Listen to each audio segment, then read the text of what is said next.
seeking the truth never gets old. Introducing June's Journey, the free-to-play mobile game that will immerse you in a thrilling murder mystery.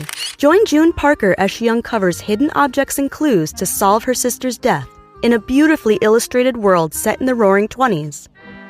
With new chapters added every week, the excitement never ends.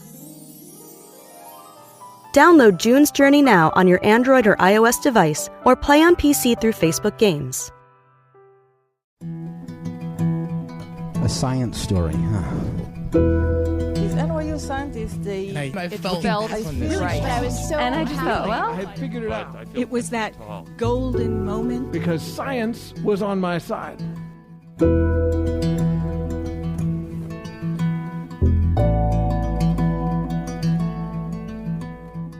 Hey everybody, welcome to the Story Collider, where we bring you true personal stories about science. I am your host, Erin Barker, and this week we're presenting stories about two souls united by the bonds of holy matrimony. That's right. Just when you thought the month of June was over, Story Collider is here to bring talk of marriage back into your life. Back at the beginning of my Story Collider career, I would sometimes hear scientists say things like, "Yeah, my husband and I decided it was time to start living together after being married for 4 years." And I would be very confused. And what I didn't realize back then is that there's this dilemma scientists and other academics often find themselves in, where it's difficult for both people in the marriage to find positions at the same institution or in the same city, especially when you take into account things like tenure or the exact type of science they want to do. So if you have two scientists who are married to each other, a lot of the time that means either they live hours away from each other for years at a time, or one person has to make a sacrifice in favor of the other person's career. Scientists often call this the two-body problem. This is a play on words from a phrase they use in physics. I'm sure that if I understood physics, I think it was very funny. But it always made me wonder, if I had to choose between being with the person I loved and pursuing my dream that I've worked hard for and that's part of my identity, what would I choose? Fortunately for me, I don't have to answer that question. But we have two stories today from folks who did. Our first story today is from Sarah Brady. It was recorded in February 2019 at J3 at Cambridge Junction in Cambridge, UK. The theme that night was family.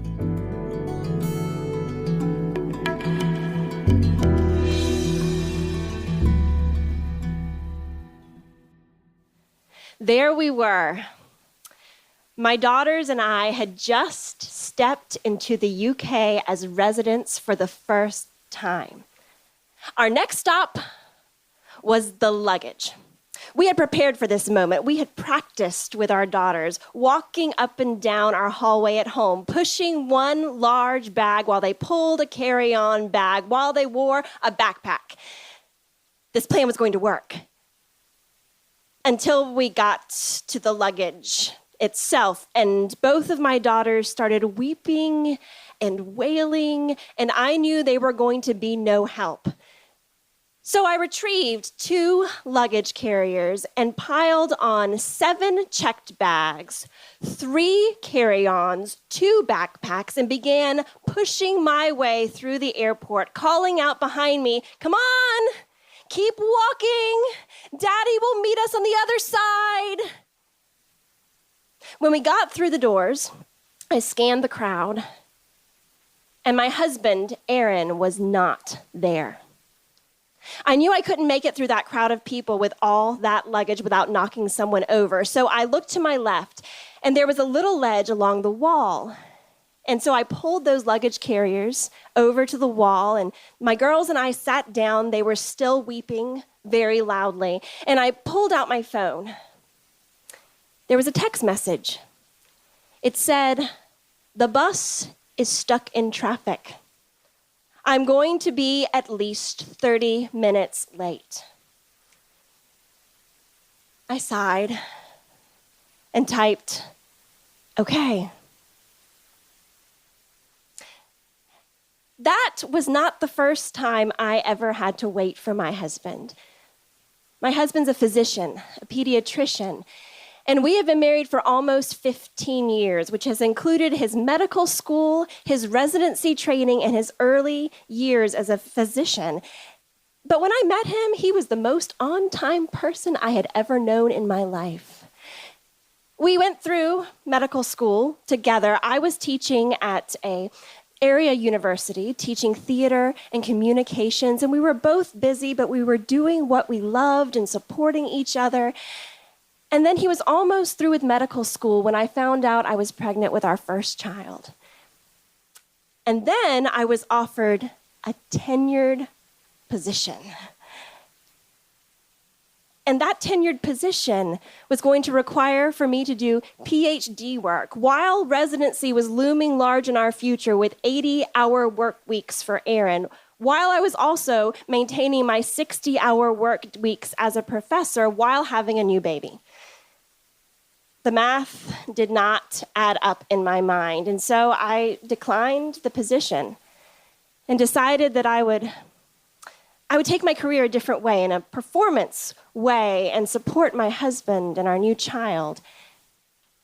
On Aaron's first day of residency, he had residency orientation, and there was also resident spouse orientation. Now, I wanted to be a good, supportive resident spouse, so I went to this orientation. I was hoping that I would hear things that would help take the weight that I was already feeling off my back. I remember one woman who was asked, she had been married for 20 years to a physician. She was asked, "What advice would you give to these new resident spouses?" She thought, and she said, "Be careful when you ask your resident to pick up his socks."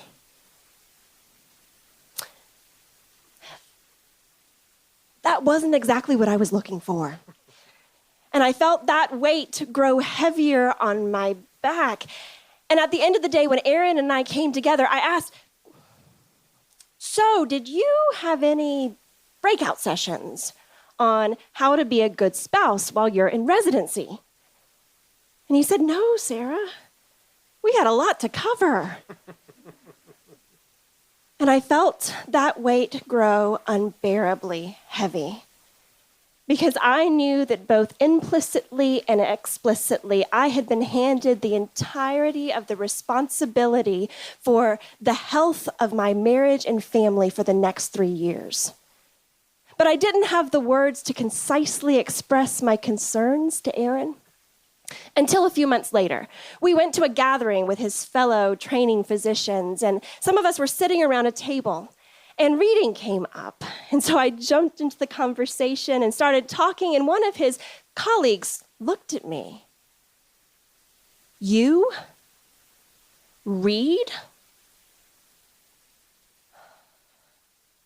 I wanted to pull out my curriculum vitae and begin going through it line by line with this person. And then I wanted to discuss in detail my 800 pages of primary source documentation that I was sifting through for my current project. But that's not polite dinner table conversation. And so I smiled and said, "Yes, I read." And I went home and I cried, because I had a word now for what I felt. Invisible. Not as a wife or as a mother, but as Sarah. Human being with my own gifts and talents and ideas to offer. Aaron tried to console me. He said, "They weren't thinking, just let it roll off your back." And I knew he didn't mean not to understand. But he'd never been invisible. So I started to talk myself into encouragement. I said, "You know, I can do anything for 3 years, anything at all." And I started to focus on my light at the end of the tunnel, which was the end of his residency training. And then 2 years passed, and he was done. The following Sunday, we went to church together, and we sat in the same place that I always sat, whether he was with me or not. A woman came up to us. "Is this your husband?" she asked. I smiled. Yes, this is Aaron. This is my husband. "Is he the same one?" Yes. Yep. Same husband. Only one I've ever had. And Aaron and I looked at each other. And he understood. His first week of working after finishing his training, he was working in the hospital on days. And it coincided with our older daughter's birthday. We decided that we were going to go out to dinner one evening. And I waited for the text saying that he was on his way home. But it didn't come through. So a few minutes later, I sent a text saying, "Hey, honey, you on your way yet?" No answer. I waited 15 minutes and sent another text, "Hey, you coming this way yet?" He replied, "I'm going to be late." I sent a text back, "How late? It's your daughter's birthday. We have dinner reservations." He replied, "I don't know. It's bad, Sarah." And I knew he wouldn't be late if he didn't have to. But I still wanted to slam that phone down on the counter. But little eyes were watching. And those little eyes, they wouldn't understand how tired I was of celebrating alone and parenting alone and doing so much alone. So I did what I did so often. Smiled. And we celebrated. And we made it through bedtime. And after they were in bed and I heard that key turn in the front door, there was a whole list of things I wanted to say to Aaron. But as he walked inside, his shoulders humped. And he sat down and he started talking, and all I could do was listen. He had been preparing to discharge a child that seemed to have a virus. But as he read through the chart, he got a sick feeling in the pit of his stomach. And so he went to take one measurement one more time. And the measurement was way off, so he took it again just to be sure. And it was still off, so he ordered a battery of tests. And they all came back and confirmed his worst fears. And if he had sent that child home, that child wouldn't have made it even a few more days. And I went upstairs and I kissed my children while they slept, and I cried. And I prayed for that other family and for that other mother who would probably never know I exist,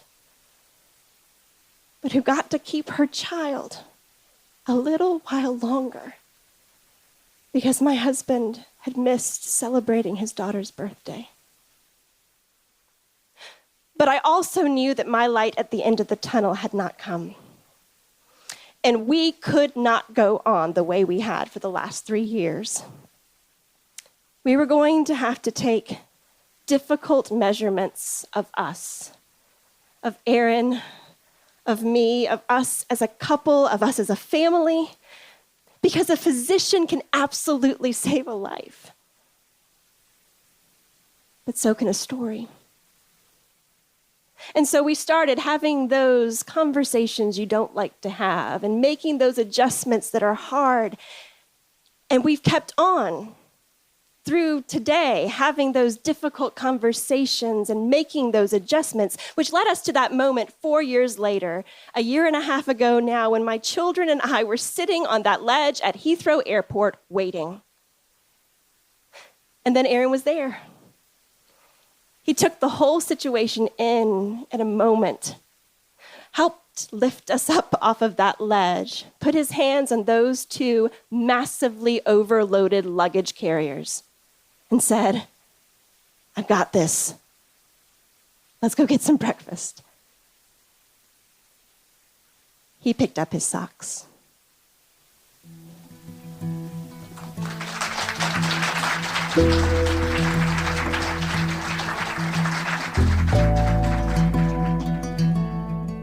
That was Sarah Brady. Sarah is a storyteller, teaching artist, and writer who relocated to England from the United States a year and a half ago due to her paediatrician husband's job. To say that science has had an impact on her family would be an understatement. Seeking the truth never gets old. Introducing June's Journey, the free-to-play mobile game that will immerse you in a thrilling murder mystery. Join June Parker as she uncovers hidden objects and clues to solve her sister's death in a beautifully illustrated world set in the Roaring '20s. With new chapters added every week, the excitement never ends. Download June's Journey now on your Android or iOS device, or play on PC through Facebook Games. Our next story today is from Ed Greco. It was recorded in January 2019 at Highland Inn and Ballroom Lounge in Atlanta. The theme that night was transformation.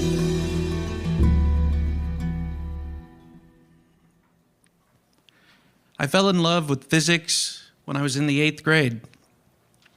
My family had moved around a lot the past couple of years, and I found myself alone at a school where I didn't know anyone. And so I spent my lunches outside in the empty courtyard building paper airplanes.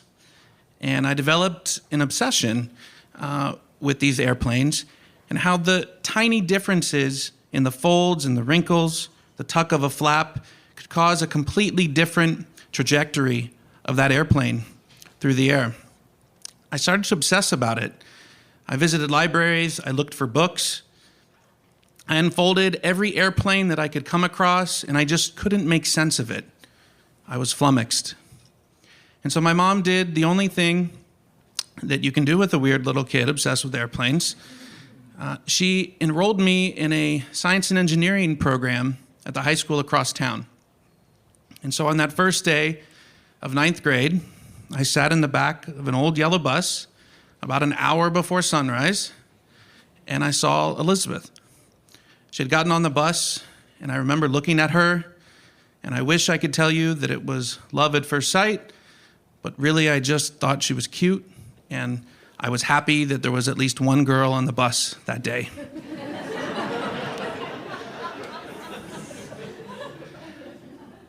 For the whole next year, we spent bus rides together, and I learned that she was intelligent and passionate about science, like I was. She wanted to grow up to be a physician. And so I would check out these old, dirty philosophy books from the library to try to impress her. And every day I would inch a few seats closer to where she was sitting with her friends, and then I would wait, and I would interject myself into their conversation, and I would start an argument. You see, she's very confident, and she was one of the top students in our school. So she was confident in her beliefs and her opinions, and so I would take the opposite side. I would be fluid and ambiguous, and basically my goal was just to infuriate her. But it worked. It worked. And so by 10th grade, we were one of those couples that you see walking around everywhere, holding hands and having lunch and hanging out by the locker. And at Thanksgiving, at her aunt's lake house, she introduced me to her family, and they're holding hands. We said, "I love you," for the first time. And I remember that feeling because I was filled with just this warmth and this light. And for the first time in my life, I felt a completeness that I had never felt. And after that, high school was a breeze. We sailed right through it. And by our senior year, we had decided that we wanted to continue dating and we would apply to the same schools. And so we visited liberal arts colleges all around the Southeast. And I fell in love with a program out of state. and she got an incredibly generous scholarship offer in Florida. I had to decide for the first time that senior year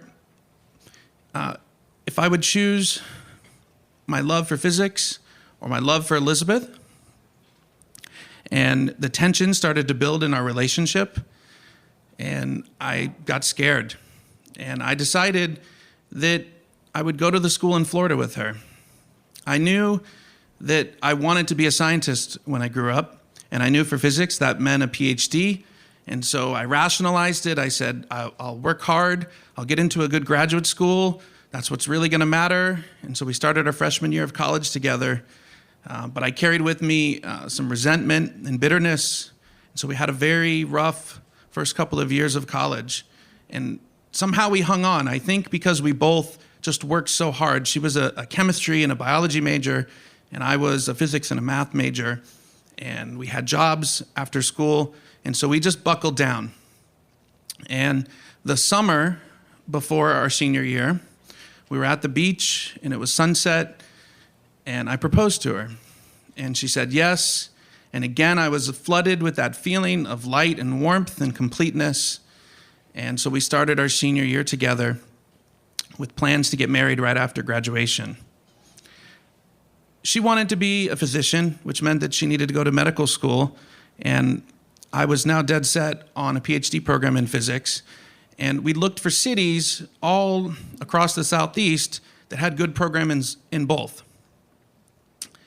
That spring, I got my acceptance to Georgia Tech into their PhD program, but Elizabeth got waitlisted at Emory Medical School, and she was crushed. It was the first time that she had not succeeded at something academically. But we got married, and we went on our honeymoon, and after our honeymoon, we sat down and we came up with the plan. And the plan was that we were going to move to Atlanta, where I would start my PhD. She would get a job, and maybe in a year she would apply again for medical school. And honestly, at that time, I was kind of blind to the pain that she was dealing with. I was excited and just filled with the expectation of what it would be like to finally be in a PhD program. And she just was kind of tuning out. So when the first wrinkle in our plan came, which was Georgia Tech sending me a letter to say that the married graduate housing was full and we would need to find a place to live all on our own, she didn't want to join me on the trip to Atlanta to look for an apartment. It didn't matter. Fine, I can do that. I'm an adult now. We're going to start this new life in a city far from home without any family. And so I drove up here. Yes, I got confused. The roads are narrow compared to Florida. There's these things that we have here called hills, which meant that you can't see long distances when you're driving down the road. But I persevered. And after 2 days, I called her on the phone and I laid out all of the options. I'm like, there's this book. It's called an apartment finder. And I opened it up. These are the choices that we have. And she said, fine, whatever you pick. And so I picked an apartment up off of 400. And I drove home confident. I had succeeded. Things were going to be fine. And I got home, and the next couple weeks are a bit of a blur. But about a week before we were set to move to Atlanta, she got in a fight with her parents.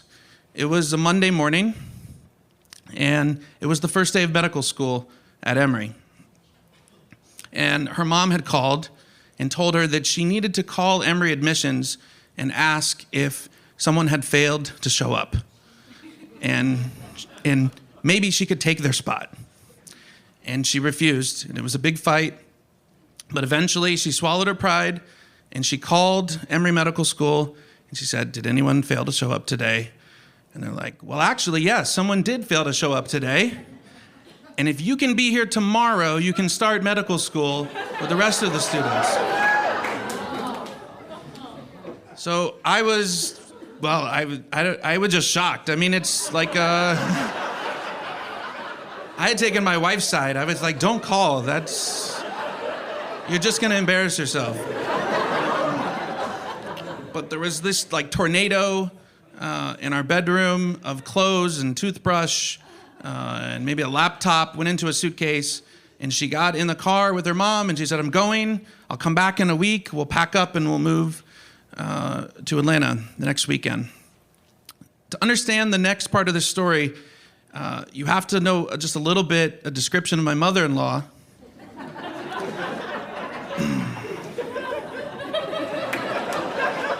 A lot of married folks in the audience, I can tell. When I was little, a common playground taunt, and I don't know if kids still use this, was, your mother wears combat boots. Right? Well, my mother-in-law wore combat boots. She was a lieutenant colonel in the Army's Judge Advocacy Group. And to everyone who knew her, she was smart, she was direct, decisive, but to me, she was domineering. And so the next day, after a day in Atlanta, my wife calls me to deliver the third wrinkle in our plan, which was that her mother didn't approve of the apartment that I had found. It was too far from Emory, and so without discussing it with us, she had bought a condo in Decatur. It's okay, we can rent it from her for the next couple of years as we're students. And honestly, I remember that phone call very vividly because I had one of those feelings, just a bristling went through my body. And I just stood there silent for a minute, and the only word that came out was no. And she's, I don't understand, what's the problem? And I'm like, we found this apartment together. Your mother didn't discuss it with us. She didn't include us in the decision. We're not going to live in that condo. And I hung up the phone. The next day, we had a repeat of that conversation. I had had some time to think, so I took the moral high ground of it's about principle. You could list all of the pluses of the condo. It's closer, it's nicer, it's irrelevant. Your mom will not be making the decisions for us. We're starting on our own in a new city, and we're gonna make this on our own with our own decisions. And so at the end of that week, they came back to Florida, and I had rented a shiny, brand new U-Haul truck. We loaded up all of our wedding gifts and the secondhand furniture that we had collected from friends and family, and we got in the U-Haul, and we started driving north on I-75. If I was driving, we were driving to the apartment up off of 400. If Elizabeth was driving, we were driving to the condo in Decatur. And so the next 6 to 7 hours were just an argument, fighting and yelling, and I was mean. I was just mean. And I said, there's no way you're making me live in that condo.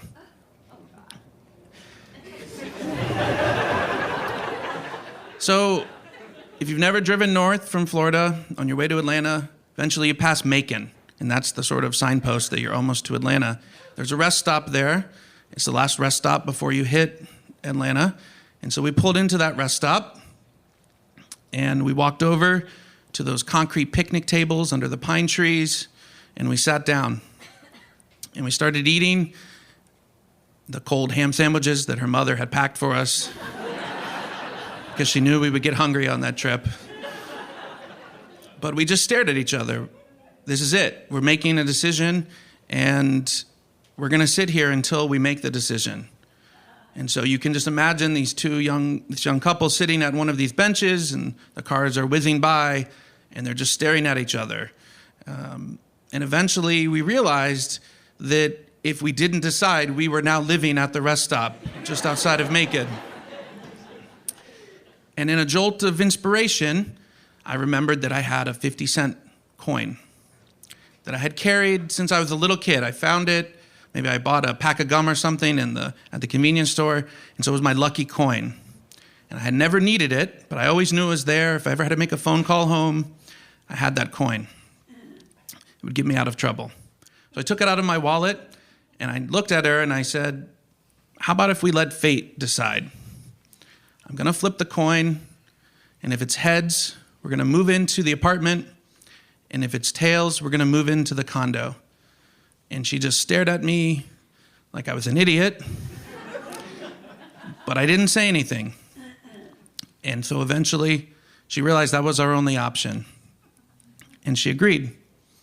So I took the coin and I placed it in my hand, and I flipped it. And as it left my hand, my eyes started to follow the trajectory of the coin. And I looked through, and I saw my wife's face. And I saw it for the first time. And it was red. Her eyes were swollen, and she had this look of anxiety and fear. And I realized that I had put that there on her face. And in that instant, time just froze for me. And I was standing there looking at her with the realization that for her, this wasn't a fight over who was going to be calling the shots in our marriage. It was her trying to please her mother and her new husband, two people that she loved very much. And looking back on that memory, I know that for me, it was about something more. It was rooted in a fear about how I would prioritize the love of Elizabeth and the love of physics, these two loves that I had carried around since I was 13 years old. And how were we going to plan a life with these two different priorities? And in an instant, the coin had reached the zenith of its arc, and all of these wrinkles in our plan, it folded up like a paper airplane into the realization that I needed to make a decision. And I caught the coin, and I flipped it onto my hand, and I looked at it, and it was heads for the apartment. And I looked at her, and I smiled, and with a lightness in my heart and a warmth that had returned, I said, we'll live in the condo. That day on the side of I-75, I decided that I would choose her and the love that we had built together. It's a decision that is echoed through 7 years of difficult graduate school, the start of 2 careers, through the birth of 3 beautiful daughters, and 19 years of marriage. By far, it is the smartest decision that I've ever made in my life. And I will always be the better person for making it. Thank you.